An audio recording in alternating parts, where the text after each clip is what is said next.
It is 9 a.m. in the Mile High City on this Thursday, November 13th, 2025. Good morning, Denver, Colorado. You've tuned into the Jeff and Bill Show News Talk 710 KNUS. I'm your co-host, Jeff Hunt, along with Bill Thorpe, bringing you the freshest insights and hottest takes from the right, left, and center. Colorado's middle class moving out, being replaced by a bunch of rich pricks. Welcome to Colorado. That's what the Gazette's headline is. Colorado's middle class moving out is all about. People are leaving and certain other people are coming. And it's basically middle class moving out, rich people moving in. How do you like it? We'll talk about that and more. And now it's time, though, for news and comment. Blake Olson. Blake Olson. Blake Olson, news and comment.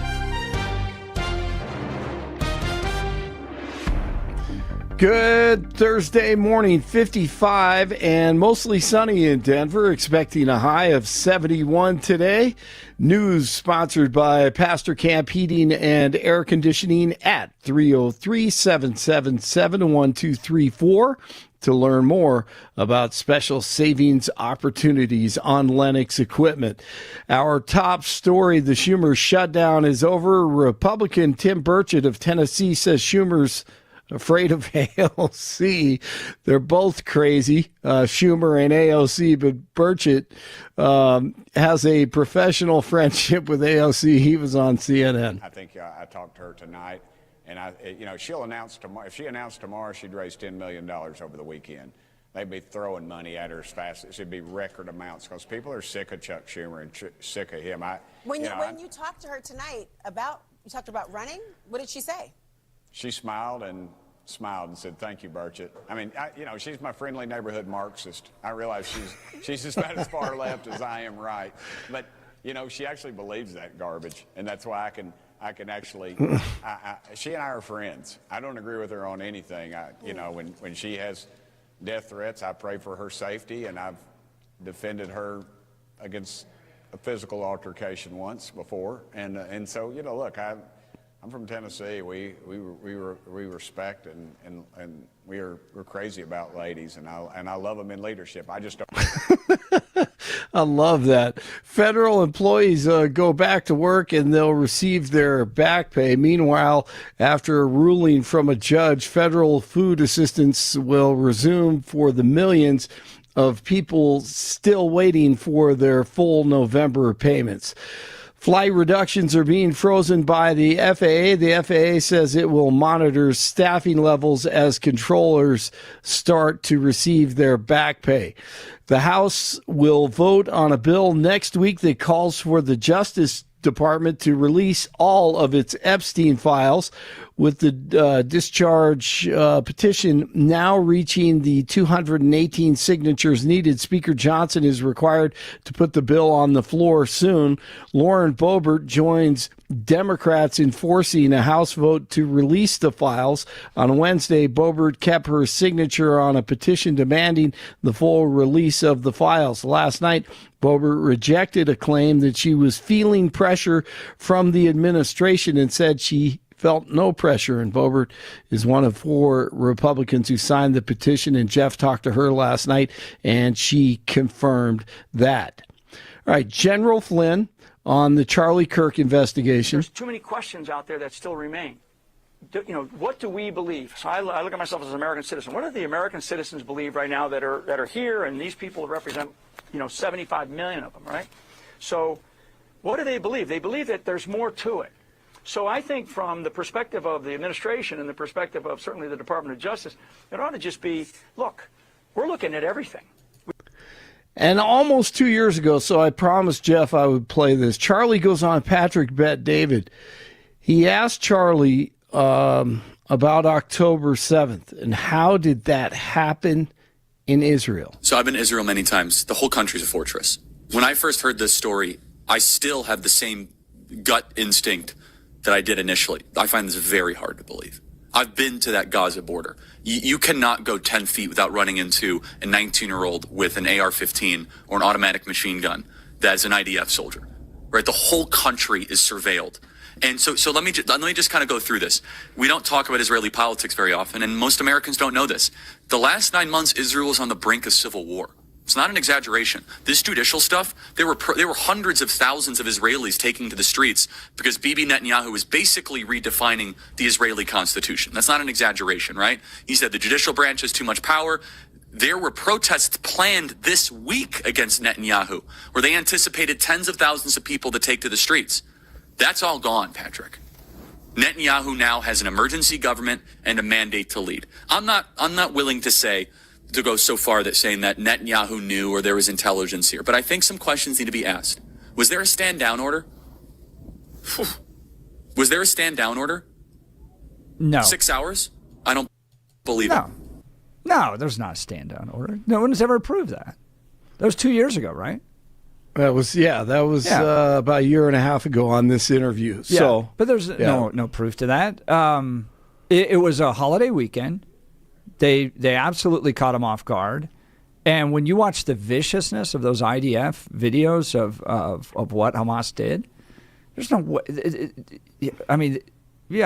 The idea that they would have brought that upon themselves or stand down order is ridiculous. Okay. So he brought it up 3 or 4 times after that, maybe more. Those are the sound bites that I have seen. He lost $5 million, a donor, and then evidently it was there was $100 million organization. $100 million, yeah. So that is why all these questions continue to emerge. But you also have letters that he wrote to Netanyahu wanting to try to provide strategy to help them. Yes, but I've read that. I've heard that one also and seen it, and it wasn't exactly how Netanyahu described it either. So I'm just saying, this is why these questions are out there. So to me, that was the most profound, that one. And that's how this all started over a year and a half ago.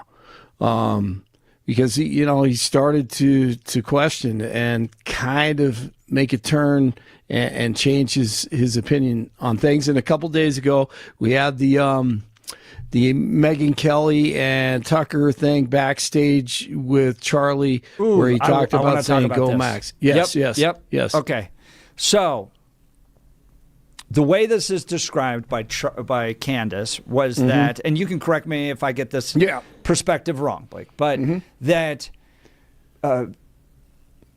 Tucker Carlson is about ready to go out on stage, and he's venting to Charlie about what he thinks with regards to Israel and the neocons. I've always seen Tucker as more angry about neocons than anybody else. Like that's his. Like if you listen to him, he really gets going on that. The war in Iraq, the war in Afghanistan, endless wars, all that stuff. Sure. And so he's venting, and he's backstage right before he goes to speak, and then he says, "Well, I don't know if you want me going out there and saying all that." And Charlie says, "No, go Max, right?" Did I get that right? Did I get that analysis right? Okay, that's right. All right. I hosted, and Tucker wasn't going to do that. So, So because Tucker, he knew it would affect his donors. Right, all that stuff. Yeah. Okay. And he had been hearing all Here's all my that. perspective. And feel free to criticize it, right? That's what we do on the show, okay? I've hosted big events.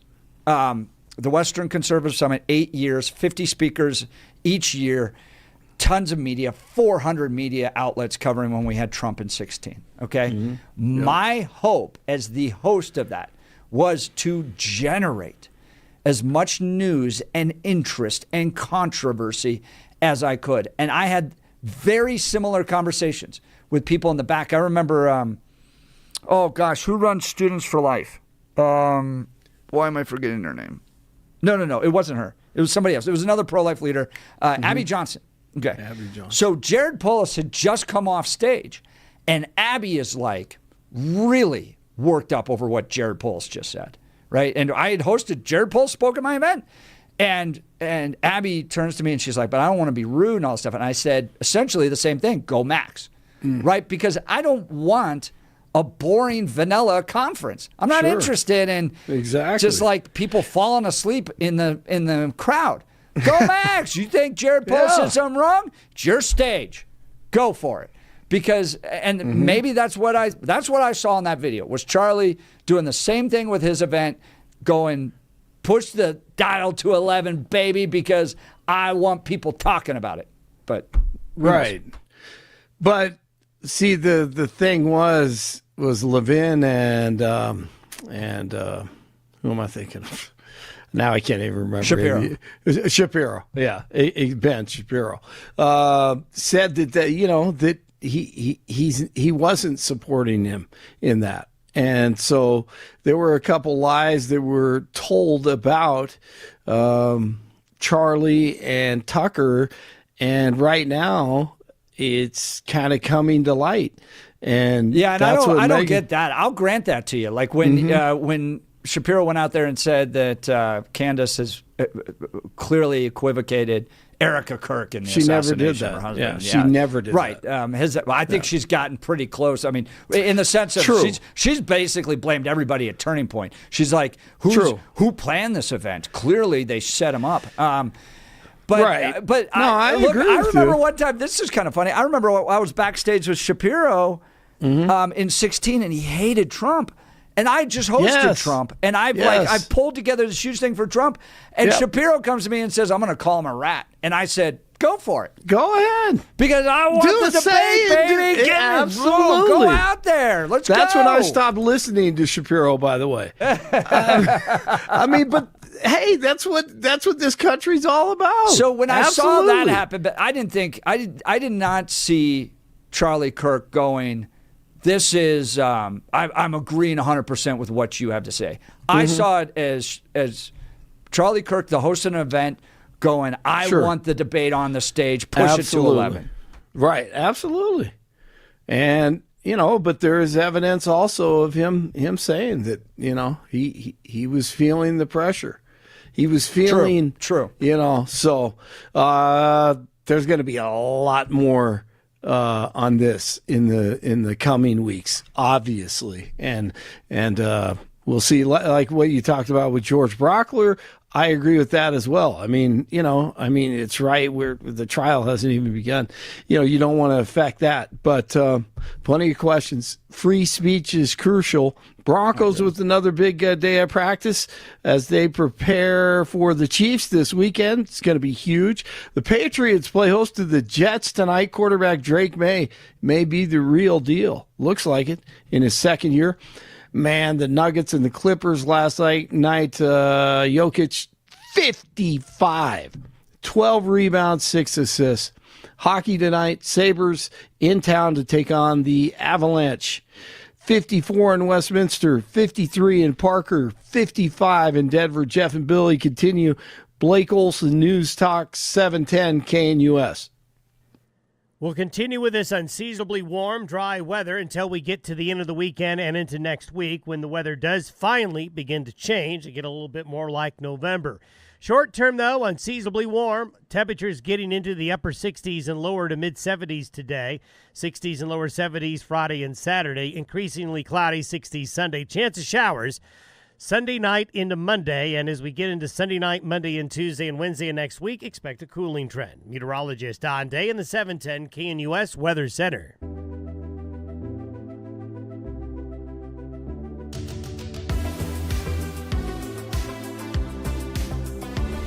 Well, more evidence, Bill, that we're just becoming San Francisco. Really? Are we getting beachfront property? It was, Colorado's so beautiful. As I travel around the state, I love it. Oh, rifle in the Western Slope. So nice. Oh, it's gorgeous. Yeah. Right? All the activities. And I was talking with the people at the luncheon about mountain biking and rock climbing and all that fun stuff they have there. But Colorado is changing the editorial out of the Denver Gazette. What was once a magnet state for newcomers in the 2010s, the past few years, has been a slowdown of in-migration and a surge in those moving away. A new analysis, in fact, finds that Colorado has lost more people than it's gained in the past year. The analysis also found that in less than a decade, Colorado has tumbled from being one of the most popular states to move to one of the least popular. The migration report released last week by Hire a Helper also illuminates an alarming variable in the equation. Colorado is losing middle-income earners, specifically those that earn between $51,000 and $100,000 in annual income. The detailed report, chock full of easy-to-read interactive charts, they write, is based on a database of 18 million moves tracked nationwide between June 2024 and May 2025. The compilers, Porch Group Media Unique Data Insights, claim their work is one of the most current views on U.S. migration patterns available.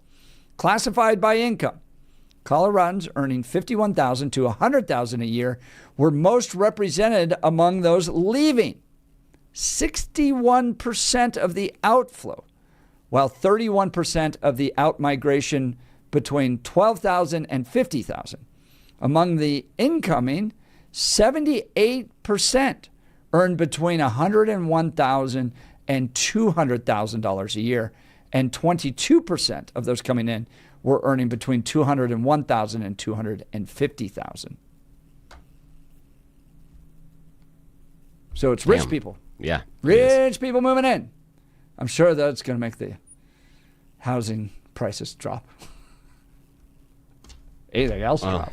It's just going to get more expensive. Yeah, part of it is, and again, that's the housing prices. Yeah, that is an interesting thing, because the issue being that those that are going out aren't being replaced one for one by those with the higher income. I mean, you could make an argument possibly that if we're moving out lower earners and bringing in higher earners, that's good for living standards, tax base, again, how much the resale value of your home is. But it does go against the argument for affordability, as you completely outline. And I think the bigger issue is the total loss of people and a total loss of that potential tax base. And I think that's important in part because this has got, in Colorado, a flat tax rate. So if we are moving out more people and bringing in fewer people, even when they're of higher income, if we're taxing everybody at the same percentage, you're going to end up, in many times, with a net loss of potential tax base. And what I mean by that is I know that the people earning over six figures are not paying as much as those earning less than six figures. But I'm just saying that taking 14% of people making between $50,000 and $100,000 gets you X amount of dollars, and making $100,000, $250,000 gets you X amount of dollars. But if you have more people in that 50 to 100, you can raise the tax base. And even if you have an influx of people on that higher end, your numbers will probably not balance out just based on total population. Yeah. So my guess is this is an erosion of some of the tax base here in Colorado. Well, and, it just proves what we say all along. The more lib you get, the more woke you get, the more progressive you get, everything gets more expensive, and everything else sucks. I mean, you have cities that are completely dominated by progressive politicians. Not even like a moderate Republican is anywhere to be found in Portland or Seattle or San Francisco or Los Angeles or New York City at this point. And those states just cities continually get more expensive. The services get worse and worse, and we all stand around wondering what happens. Well, we must vote in more Democrats, more socialism. Of the top income-specific data, the Gazette writes, the report highlights how the state's economic nucleus, the Denver-Aurora Centennial metro area, saw the largest outflow in the examined timeframe, with 60,800 residents leaving. That's a lot of people. That's a lot of people. The report attributes it in part to, quote, increasingly high cost of living. Yeah. Now, here's another part. Now, this is not necessarily the direction that you and I talked about off air, and it just kind of popped into my head that this claim that if the city becomes too expensive or the area becomes too expensive or tax rates get too expensive or whatever it is, that the rich people leave. How come if Colorado and Denver's getting more expensive, how come we're getting more rich people? How come the in-migration is of the rich rather than, and we would expect when things get more expensive that there would be an out-migration of individuals in that middle-class realm. But why, then, if Denver's becoming so unaffordable, do we see more and more rich people moving in? Again, I don't think that's necessarily what we need to debate right now, but I find it's interesting. You got to talk about what kind of rich, because there's different types. Oh, yeah, talk to Paris Hilton. I want to be that kind of rich. Yeah, right. I don't do anything. That's what I need. I need that genetically rich type of thing. Yeah. I mean, there's liberal rich and there's conservative rich, and we're getting the lib rich. What does that mean? Just more avocado toast? They tend to be... So I think they have a lot of guilt over their wealth, and so they feel this necessity to build these government programs that are going to care for the poor because they don't. Can we just make them pay more taxes? I mean, maybe we can guilt them into that. And again, I'm just spitballing. Look, why don't we do this? Yeah, I would be open to considering taxing you based upon your political affiliation. I love you. Yeah, if you're a lib in Colorado and you want high taxes, by all means, you can pay it. What I do find interesting is that there's a donate button on the IRS webpage, and nobody ever goes to that. I have found that the progressive rich are insulated from the impact of their policy decisions. So in this case, they'll move to Denver. They're making, well over $250,000 a year. So they're going to live in a nice community. They're going to be sheltered from crime and those types of things. And then the middle class has to deal with the effects of it. Ben Sass once called this the walk right, talk left, that oftentimes rich people will live very personally conservative lives, but then talk all about being liberal. Like the divorce rate among the ultra rich is actually quite low because they understand the importance of family and they invest in family. But then they'll go out there. Prenups. Prenups. That hurts. Right. Yeah, but then they'll talk about being liberal and they'll vote liberals. And then in this case, you almost have a perfect example of this. The middle class who have to deal with their policies are getting the hell out of here.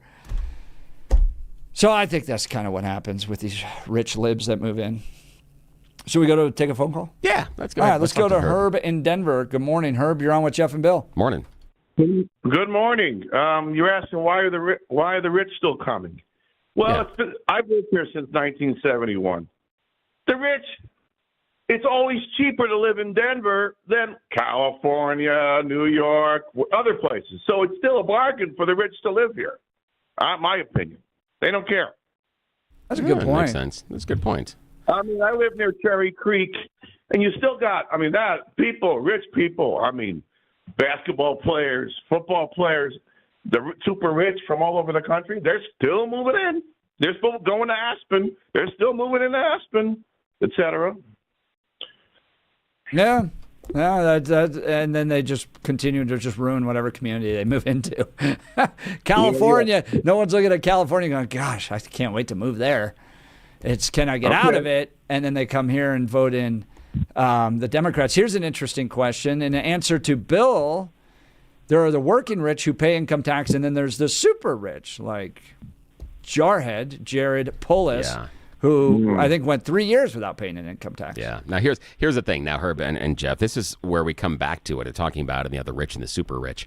This, and I know that probably both of you will disagree with me on this, but this is when I talk about the idea that we need to change our tax structure and we need to tax wealth, not work. And what I mean by that is that person that's making the $250K, I'm not as concerned about what their marginal tax rate is going to be versus the person that's worth multi-billion dollars and is making a significant portion of their income passively.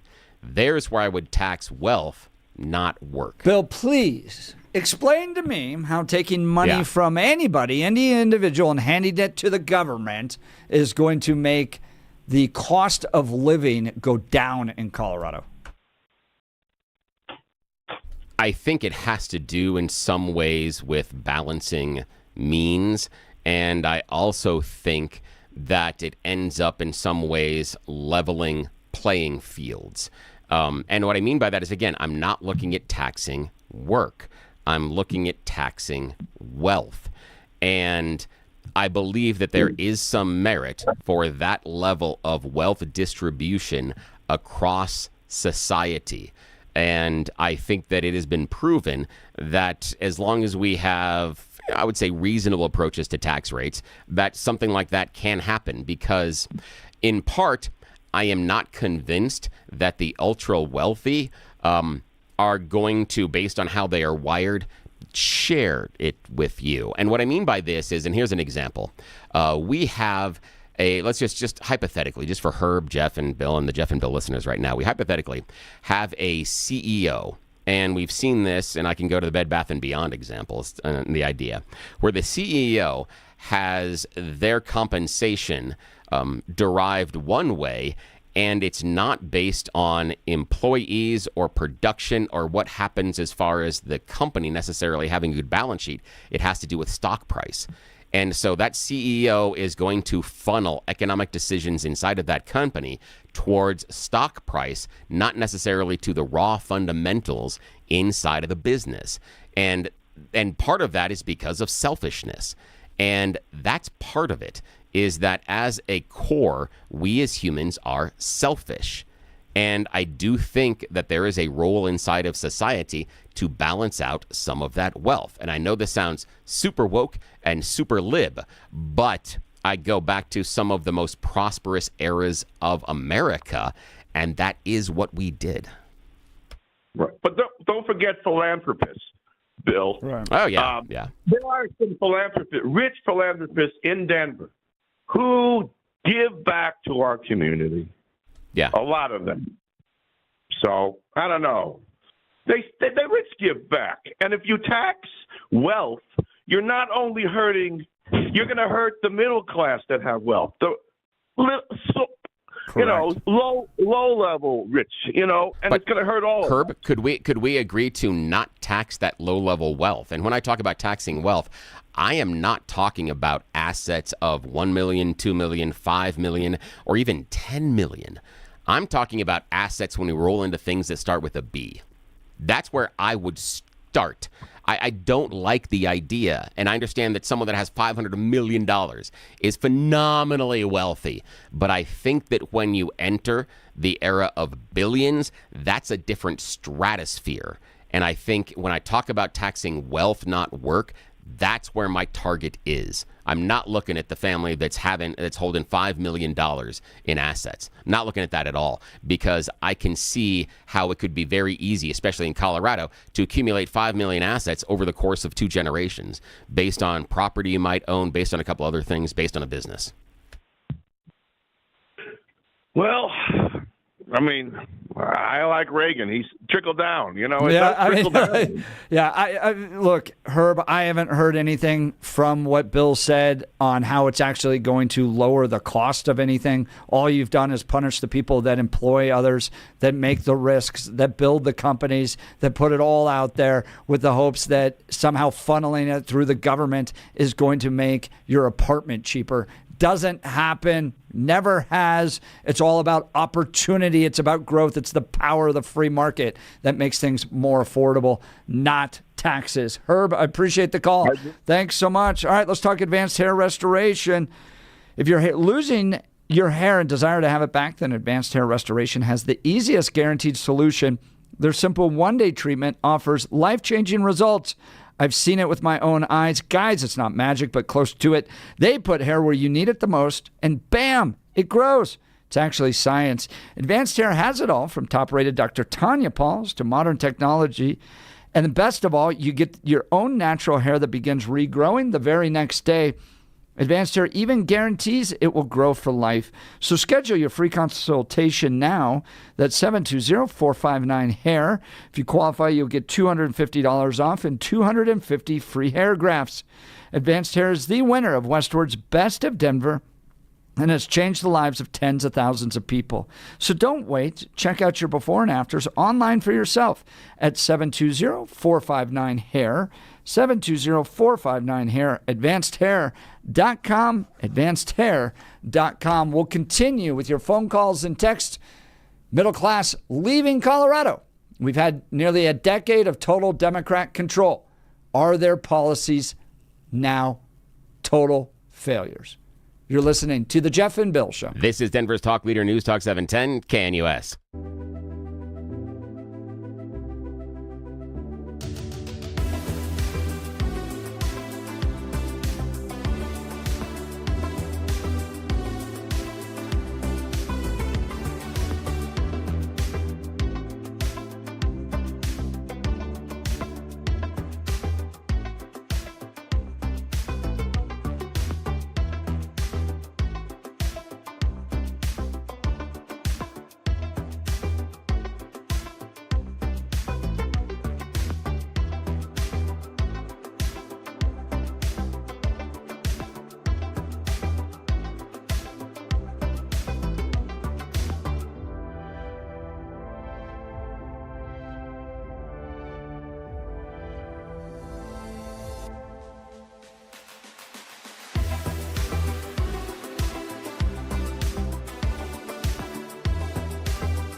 Welcome back to the Jeff and Bill Show. Here's the headline out of an editorial by the Denver Gazette. Is Colorado's middle class moving out? And here's my question. Imagine a decade or so, you get one party elected to the state. Oh yeah, the Democrats.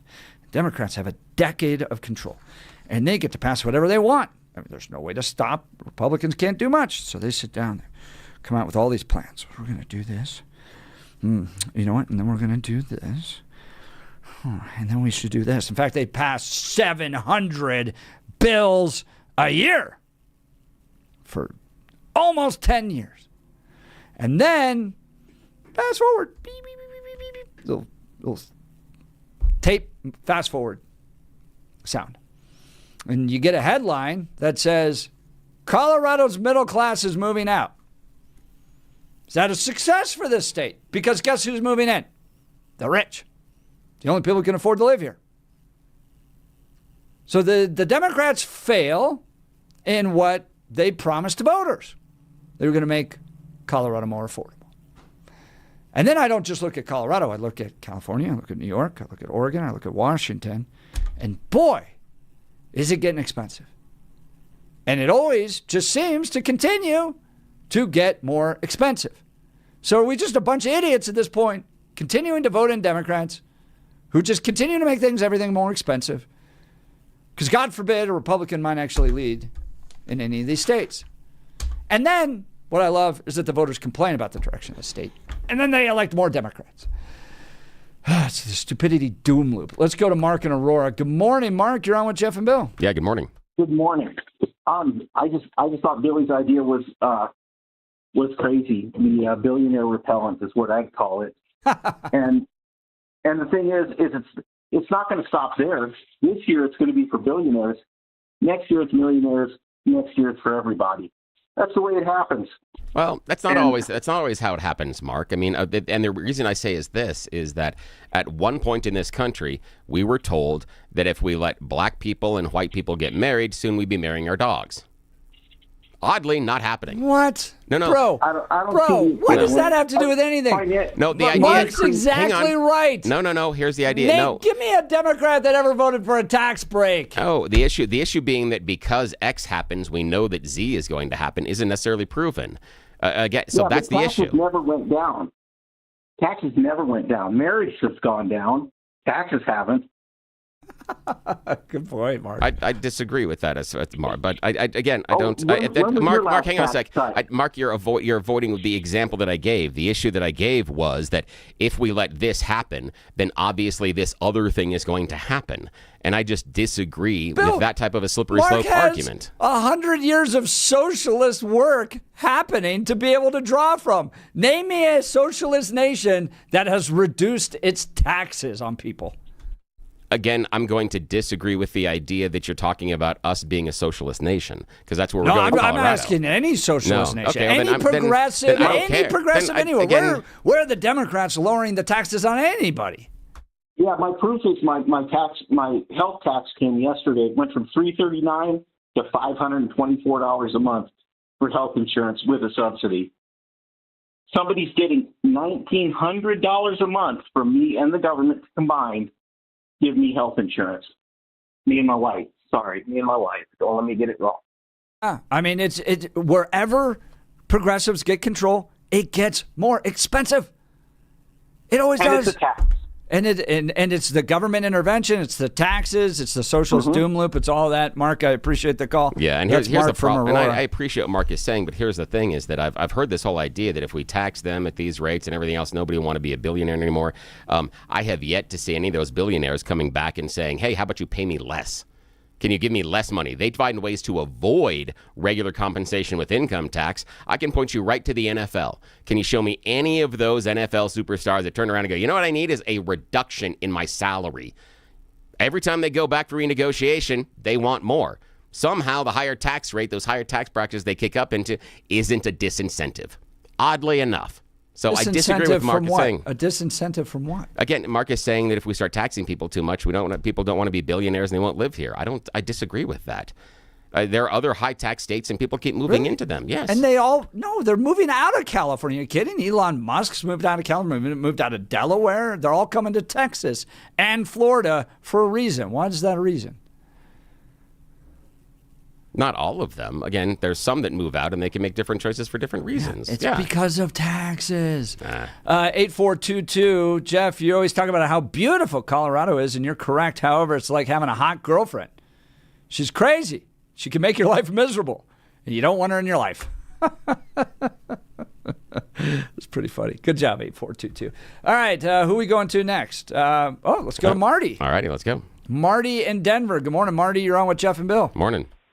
Thank you, gentlemen. So good to be on with two of the best in the business. I don't know that as a nation we are putting in proper perspective what's about to happen next week. And I don't know that MAGA Nation is anywhere near ready to handle it. What Mike Johnson did to, the special election in Arizona, how he has forced her or delayed that,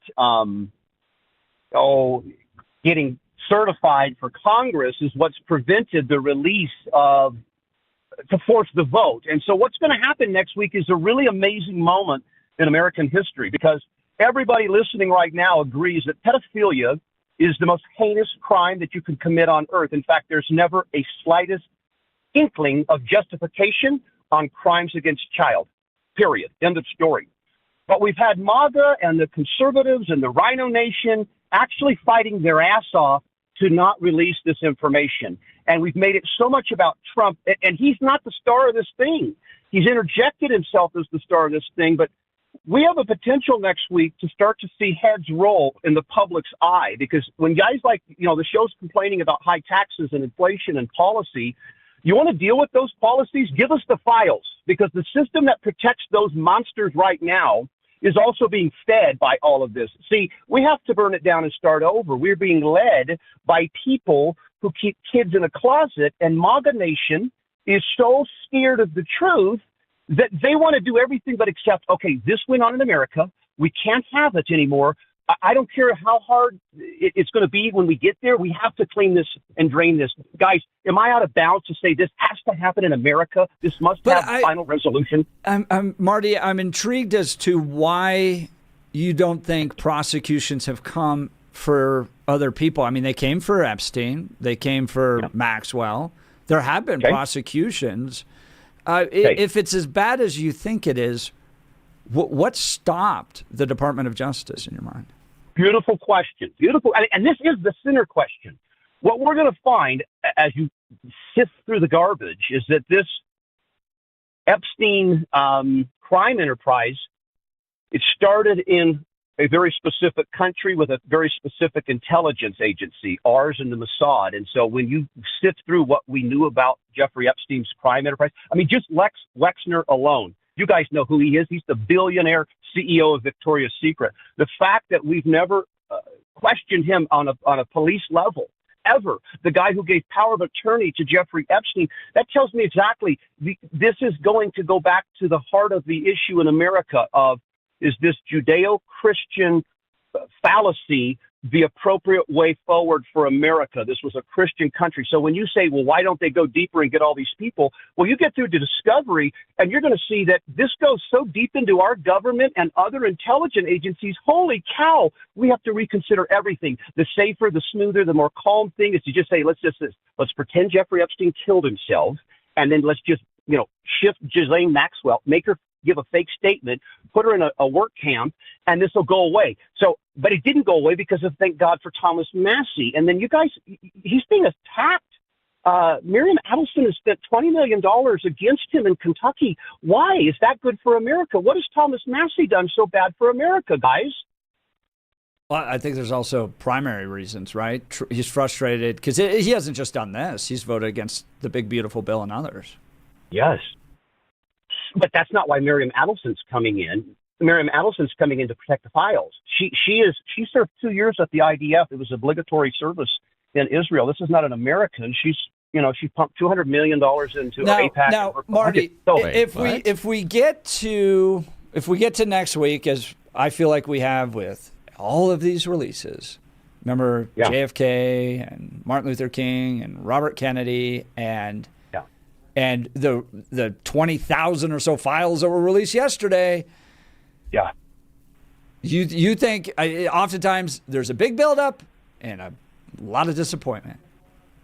Yeah. If there's a sincere obligation to give us the files, meaning now we have the names and we have interviews and we have, if that happens, see, this one's happening live before our very eyes. That's different about JFK and MLK. Nobody knows. They're all dead. Those people, they were in the moment. We were in the moment. Yeah, but there was nothing really in the files that said anything else. And so absolutely. I mean, are you no, just, absolutely Marty, if next week, and I'd like you to call back, once we see all the files and all this stuff, are you just going to go, well, Mossad got control of those files? Well, no, because there's going to be, yes, and I agree that most of the stuff we want isn't going to be accessible, but this is such a filthy, heinous crime that ran so deep for so long. But how do you know that, Marty? People. How do you know that? Have you seen the files?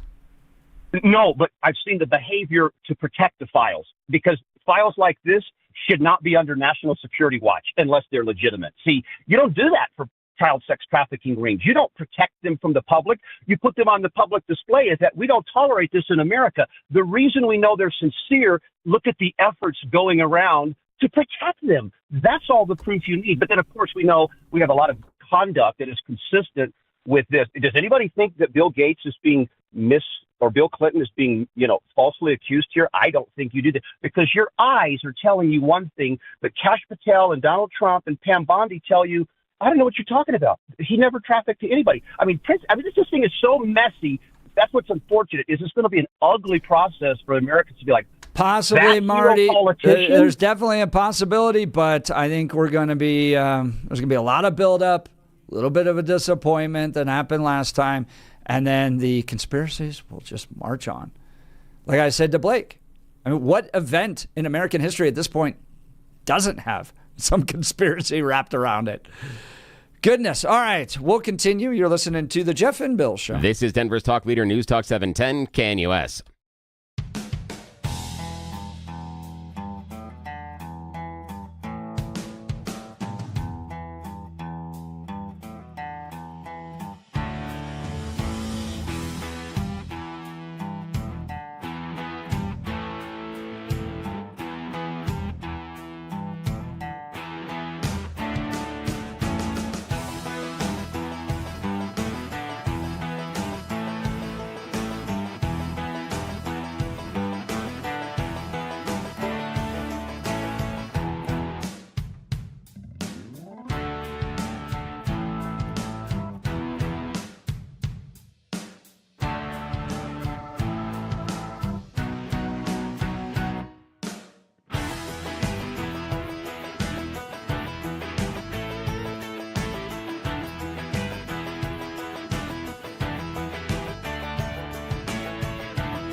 Welcome back to the Jeff and Bill Show. Bill, you expect next week's release to be earth-shattering. I mean, Marty said we have to burn down the whole thing, start over again. No, I don't think so. I think that some of it is going to be scrubbed. I'm not sure, everything that we're going to see, but I think the one part where I possibly agree with Marty is the idea of what's everybody afraid of. That, why not let some of this information out and let the cards fall as they may? But part of it is because I want to burn both sides down, so I'm fine with both sides getting burned. I'm okay with that. Whoa, hold on. Billy and Marty? All right, you're listening to Jeff and Bill. I know, it's scary.